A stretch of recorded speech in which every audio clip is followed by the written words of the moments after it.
नमस्कार दोस्तों, नई सोच मोटिवेशनल चैनल पर मैं आप सभी का स्वागत करता हूं। क्या विनाश के लिए पैदा हुई थी द्रौपदी? क्या विनाशकारी महाभारत के युद्ध के लिए द्रौपदी जिम्मेदार थी? क्या द्रौपदी की जिद के लिए लड़ा गया भारत का सबसे विनाशकारी युद्ध? क्या वास्तव में द्रौपदी इस युद्ध की जिम्मेदार थी या नहीं? इस सच को जानने के लिए आप इस वीडियो को अंत तक जरूर देखें। तो चलिए इस वीडियो को शुरू करते हैं। 18 दिन के युद्ध ने द्रौपदी की उम्र को लगभग 80 वर्ष जैसा कर दिया था, शारीरिक रूप से भी और मानसिक रूप से भी। शहर में चारों तरफ विधवाओं का बाहुल्य था। पुरुष इक्का दुक्का ही दिखाई पड़ता था। अनाथ बच्चे घूमते दिखाई पड़ते थे और उन सब की वह महारानी द्रौपदी हस्तिनापुर के महल में निश्चेष्ट बैठी हुई शून्य को निहार रही थी। तभी श्री कृष्ण कक्ष में दाखिल होते हैं। द्रौपदी कृष्ण को देखते ही दौड़कर उनसे लिपट जाती है। कृष्ण द्रौपदी के सर को सहलाते रहते हैं और रोने देते हैं। थोड़ी देर में कृष्ण द्रौपदी को खुद से अलग करके समीप के पलंग पर बैठा देते हैं। द्रौपदी ने कहा, यह क्या हो गया है सखा? ऐसा तो मैंने नहीं सोचा था। कृष्ण ने कहा, नियति बहुत क्रूर होती है पांचाली। वो हमारे सोचने के अनुरूप नहीं चलती। वो हमारे कर्मों को परिणामों में बदल देती है।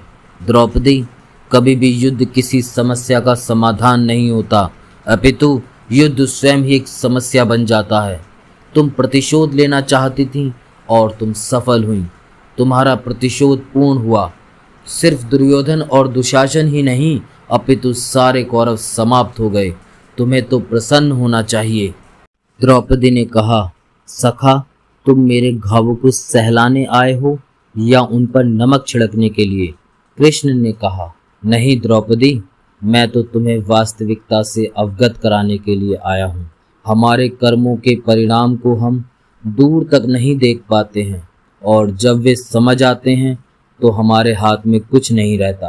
कर्म के सिद्धांत का यही तात्पर्य है कि अच्छा कार्य अधिक अच्छा कार्य करवाता है और बुरा कार्य अधिक से अधिक बुरा कार्य करवाता है।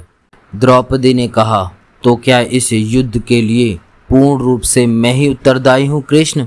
कृष्ण ने कहा, नहीं द्रौपदी, तुम स्वयं को इतना महत्वपूर्ण मत समझो, लेकिन तुम अपने कर्मों में थोड़ी सी दूरदर्शिता रखती तो स्वयं इतना कष्ट कभी नहीं पाती। द्रौपदी ने कहा, मैं क्या कर सकती थी कृष्ण? कृष्ण ने जवाब दिया, तुम बहुत कुछ कर सकती थी। जरा स्मरण तो करो। द्रौपदी, युद्ध के पूर्व जब मैं शांति का प्रस्ताव लेकर हस्तिनापुर जा रहा था, तब तुमने मुझसे कहा था, मैं हवन कुंड से उत्पन्न हुई द्रौपदी हूँ, महाराज द्रुपद की पुत्री, महावीर धृष्टद्युम्न की बहन, 5 महारथियों की पत्नी और 5 महारथियों की माता हूँ। इसलिए मुझे शांति नहीं, युद्ध चाहिए केशव। अगर तुमने उस वक्त इतने कठोर शब्दों का प्रयोग ना किया होता तो भी इतना कष्ट नहीं भोगती द्रौपदी। जब तुम्हारा स्वयंवर हो रहा था तब तुम कर्ण को अपमानित नहीं करती और उस प्रतियोगिता में भाग लेने का एक अवसर देती तो भरी सभा में कर्ण तुम्हें वैश्या नहीं कहता, तो शायद परिणाम कुछ और होते। इसके बाद जब कुंती ने तुम्हें 5 पतियों की पत्नी बनने का आदेश दिया, तब तुम उसे स्वीकार नहीं करती तो भी परिणाम कुछ और होते। और उसके बाद तुम अपने महल में दुर्योधन को अपमानित करते हुए ये ना बोलती कि अंधों के पुत्र अंधे होते हैं, तो उस अपमान के बदले में दुर्योधन तुम्हारा चीरहरण नहीं करता, तब भी शायद परिस्थितियां कुछ और होती।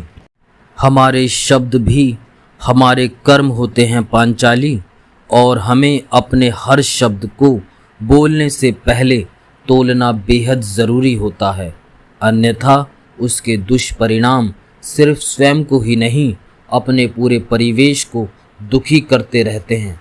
संसार में केवल मनुष्य ही एकमात्र ऐसा प्राणी है जिसका जहर उसके दांतों में नहीं, शब्दों में है। इसलिए शब्दों का प्रयोग सोच समझकर करना चाहिए। ऐसे शब्दों का प्रयोग कीजिए जिससे किसी की भावना को ठेस न पहुँचे। याद है, मैंने तुम्हें हर बार समझाने का प्रयास किया, लेकिन हर बार तुमने मुझे अपने अपमानित केशों का वास्ता दिया। स्मरण है तुम्हें, जब मैं तुम्हें आखिरी बार समझाने आया था, मैंने तुमसे कहा था, तुम एक असाधारण नारी हो द्रौपदी, और एक असाधारण नारी की भांति प्रत्याक्रमण करना सीखो। क्या तुम ये चाहोगी कि कल इतिहास ये कहे कि तुम्हारे इन खुले हुए केशों के लिए लाखों लोग कट गए? क्या ये तुम्हारे अपमानित केश रणभूमि में पड़े लाखों शवों का बोझ उठा सकेंगे? तुम केवल एक नारी नहीं हो कल्याणी, तुम समस्त नारी जाति के स्वाभिमान का प्रतीक हो। लेकिन मेरे लाख समझाने पर भी तुम नहीं समझी, जिसका परिणाम आज तुम्हारे समक्ष है। जरा कक्ष के बाहर निकलकर देखो पांचाली, हर तरफ रोने का कोतूहल मचा हुआ है। छोटे छोटे अनाथ बच्चे व्याकुल होकर रणभूमि में वीर गति हुए अपने पिता के शवों को ढूंढ रहे हैं। विधवाओं के आंसू रुक नहीं पा रहे हैं। माताओं का तो ये हाल है पांचाली, वो जीवित शिला बन गई हैं। मैं तो नहीं, पर आने वाला इतिहास तुमसे ये सवाल जरूर पूछेगा और तुम्हें इस विनाशकारी युद्ध का दोषी मानता रहेगा।